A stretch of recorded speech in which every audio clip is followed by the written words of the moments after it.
আসসালামু আলাইকুম, স্বাগত জানাচ্ছি সবাইকে আমার চ্যানেল গ্রাফিক্স ইম্প্যাক্টে।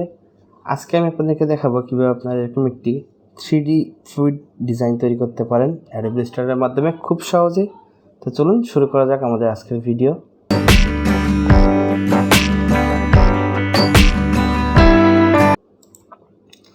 এখানে দেখতে পাচ্ছেন আমি একটি ডিজাইন আগেই তৈরি করে রেখেছি, এটাকে আমি ডিলিট করে দিচ্ছি এখন। এরপরে আমি এখান থেকে ফিল কালার, এখানে বাম পাশে দেখতে পাবেন এটা হচ্ছে ফিল কালার এবং এটা হচ্ছে স্ট্রোক কালার। অনেকেই জানেন হয়তো, আবার অনেকে না জানতে পারেন। তো প্রথমে আমরা ফিল কালারটিকে অন রাখবো এবং স্ট্রোক কালারটিকে অফ করে দিব। এরপর আমরা এখানে দেখতে পাচ্ছেন বাম সাইডে এই যে রেক্ট্যাঙ্গেল টুলটি আছে, এখান থেকে আমরা স্টার টুলটি সিলেক্ট করে নেব। মাউসের রাইট বাটন ক্লিক করলেই এই অপশানগুলো অন হয়ে যাবে। স্টার টুলটি সিলেক্ট করার পরে আমরা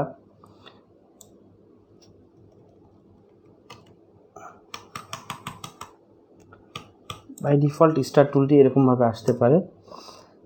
তো আপনারা যেটা করবেন, প্রথমে আপনারা স্টার টুলটি আঁকবেন এবং এরপরে আপ অ্যারো, যে আপ অ্যান্ড ডাউন অ্যারো আছে এবং সাইড অ্যারো, এর ঠিক আপ অ্যারোটাই আপনারা এইভাবে প্রেস করবেন। খুব বেশি করার দরকার নেই, ওকে, এটুকুই যথেষ্ট। এরপর আপনারা এখান থেকে গ্রেডিয়েন্ট প্যানেলে চলে যাবেন এবং গ্রেডিয়েন্ট প্যানেলে যাওয়ার পর আপনাদেরকে বাই ডিফল্ট এরকম একটি ব্ল্যাক অ্যান্ড হোয়াইট গ্রেডিয়েন্ট দেখাতে পারে। তো এখানে দেখবেন দুটি স্লাইডার অন হয়ে গেছে, এটি একটি স্লাইডার এবং এটি আরেকটি স্লাইডার। প্রথমে আপনারা এই যে বাম পাশে যে স্লাইডারটি আছে এটাকে ক্লিক করবেন এবং এখান থেকে আপনি যে কোনো কালার পিক করতে পারেন। আমি এখান থেকে যে ডার্ক রেডটি আছে এটা পিক করে দিচ্ছি এবং এই স্লাইডারটাতে আমি একটু লাইট রেড, মানে ওটার থেকে একটু হালকা যে রেডটি আছে ওটাকে সিলেক্ট করে দেব। এরপরে আমি এখানে যদি মাউসের কার্সারটি আমি রাখি তাহলে দেখবো এখান থেকে আরেকটি এই প্লাস আইকন চলে এসেছে। এখান থেকে আমি এভাবে ড্র্যাগ করে দেখে নিয়ে যাই, আরেকটি স্লাইডার অন হয়ে যাবে।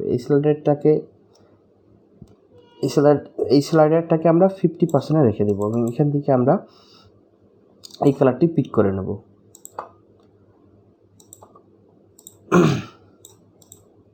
তারপর আমরা টোটালটাকে সিলেক্ট করবো এবং এইখান থেকে দেখতে পাচ্ছেন ওপরের অপশনটি, এখান থেকে এডিট, কপি এবং আবার এডিটে যাব, পেস্ট ইন ফ্রন্ট, এবং এটাকে আমরা এদিকে নিয়ে আসলে একটি কপি তৈরি হয়ে গেছে।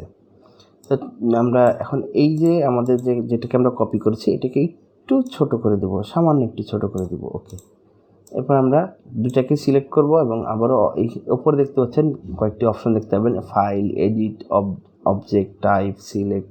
তো এখান থেকে আমরা অবজেক্টে ক্লিক করব এবং এখান থেকে আমরা ব্লেন্ড অপশন দেখতে পাবো, ব্লেন্ড, এই যেখানে দেখতে পাচ্ছেন ব্লেন্ড, এখান থেকে আমরা ব্লেন্ড অপশানে চলে যাব।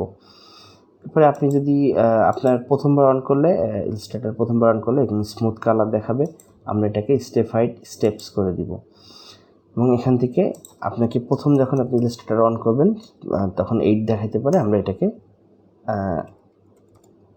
1000 করে দিব এবং এটাকে ওকে করে দিব। এবার আবার আমরা এখান থেকে অবজেক্টে যাব এবং এখান থেকে ব্লেন্ড এবং এখান থেকে মেক। এরপর আমরা এখানে দেখতে পাচ্ছেন কার্ভেচার টুল, এই কার্ভেচার টুলটি আমরা সিলেক্ট করে নেব এবং এখান থেকে এভাবে আমরা একটি কার্ভেচার রেখে নেব। এবার এখান থেকে আমরা এটাকে যে ফিল কালারটি দেখতে পাচ্ছেন এটাকে আমরা স্ট্রোক কালারে নিয়ে যাব।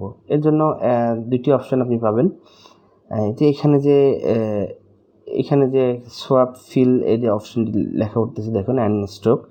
তো এখানে আমরা ক্লিক করলে কিন্তু এই কাজটি হবে। আবার যদি আমরা শিফট এক্স প্রেস করি তাহলে কিন্তু এই কালারটি কিন্তু একটা থেকে আরেকটাতে সোয়াইপ করবে। তো আমরা এখন এটাকে স্ট্রোক কালারে নিয়ে যাব এবং এখান থেকে আমরা দুইটাকেই সিলেক্ট করে দিব এবং এখান থেকে আমরা আবার অবজেক্টে যাব এবং আবারও ব্লেন্ড, এখান থেকে আমরা রিপ্লেস স্পিন নামে একটি অপশন দেখতে পারবেন, এখানে আমরা ক্লিক করে দিব। এরপর আমরা চাইলে আমাদের ডিজাইনটাকে একটু থিকনেসটাকে আমরা বাড়িয়ে দিতে পারি, আবার কমিয়ে দিতে পারি, ওকে। আবার এই পাশ থেকে আমরা এটাকে বাড়িয়ে দেব, এটা প্রয়োজন। এরপর আমরা এখান থেকে আবারও রেক্ট্যাঙ্গেল টুলটি সিলেক্ট করব এবং আর্টবোর্ড বরাবর একটি রেক্ট্যাঙ্গেল আঁকবো। একেবারে যে আর্টবোর্ড বরাবরই আঁকতে হবে এমন কিছু নয়, কিন্তু একটু বড় করে আঁকবেন এবং এখান থেকে আপনি যে কোনো একটি কালার পিক করে নেবেন। এখান থেকেও পিক, সোর্সেস প্যানেল থেকেও পিক করতে পারেন, আবার আপনি চাইলে এখান থেকেও পিক করতে পারেন। আপনার যেখান থেকে মন চায় আপনি সেখান থেকে একটি কালার পিক করে নেবেন। এরপর আপনি টোটাল দুইটাকে সিলেক্ট করবেন এবং এখানে আসার পরে মাউসের রাইট বাটন ক্লিক করবেন এবং এখান থেকে মেক ক্লিপিং মাস্ক এই অপশনটিতে ক্লিক করে দেবেন। এরপর আপনি এখানে দেখতে পাচ্ছেন ডিরেক্ট সিলেকশন টুল, এটাকে সিলেক্ট করবেন এবং এখানে এইভাবে ড্র্যাগ করবেন। এরপর আমরা যদি এখানে ডাবল ক্লিক করি তাহলে এই যে এই সেন্টারটা, এখানে সেন্টারে এসে আমরা ডাবল ক্লিক করে যদি এভাবে টান দিই তাহলে দেখুন এটা কিন্তু নিচের দিকে নামবে। তারপর এখানে দেখতে পাবো, এখানে আমরা আরেকটি অ্যাঙ্কার পয়েন্ট দেখতে পাবো, এখানেও যদি ক্লিক করে টান দিই এটা একটু উপরের দিকে যাবে। এবং সর্বশেষ আমরা যদি এই অ্যাঙ্কার পয়েন্টে টান দিই এভাবে তাহলে এটা একটু উপরের দিকে, নিচের দিকে চলে আসলো। এটাকে একটু উপরের দিকে উঠিয়ে দেবো। ওকে, এবং এটাকে এই অপশনটাকে আমরা একটু নিচের দিকে নামিয়ে দেবো না।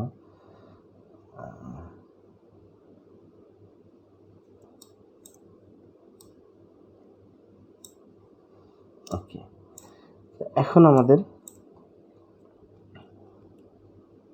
এটাই ভালো লাগতেছে। ওকে, এখন আমরা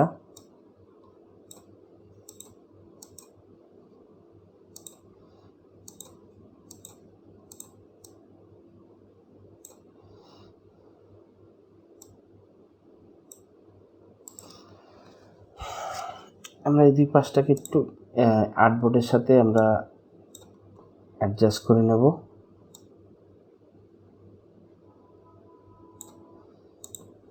আমরা আবারও একটা রেক্ট্যাঙ্গেল টুলটি সিলেক্ট করব এবং এখান থেকে একদম আর্টবোর্ড বরাবর আমরা একটি রেক্ট্যাঙ্গেল আঁকবো। এরপর আমরা এখানে আবারও গ্রেডিয়েন্ট প্যানেলে চলে আসব। যদি এখান থেকে আপনি গ্রেডিয়েন্ট প্যানেল খুঁজে না পান আপনি উইন্ডোতে যাবেন এবং এখান থেকে এই যে গ্রেডিয়েন্ট এটা আপনি খুঁজে পাবেন। এরপর আমরা যে কালারটি আমরা এখানে অ্যাপ্লাই করেছিলাম এটাও আমরা ব্যাকগ্রাউন্ডে অ্যাপ্লাই করব। এরপর আমরা এখান থেকে মাউসের রাইট বাটন ক্লিক করব এবং এখান থেকে অ্যারেঞ্জে আসবো, সেন্ড ইট ব্যাক। এরপর আমরা এখান থেকে যে গ্রেডিয়েন্ট টুলটি দেখতে পাচ্ছেন এখানে একটা ক্লিক করব এবং আমাদের কালারটিকে আমরা আমাদের ইচ্ছা মতো আমরা অ্যাডজাস্ট করে নেব। আপনি চাইলে নাও করতে পারেন বা অন্য কোনো কালারও ইউজ করতে পারেন।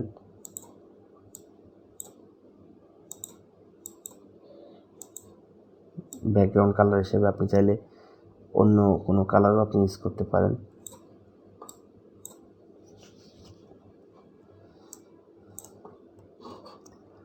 ওকে,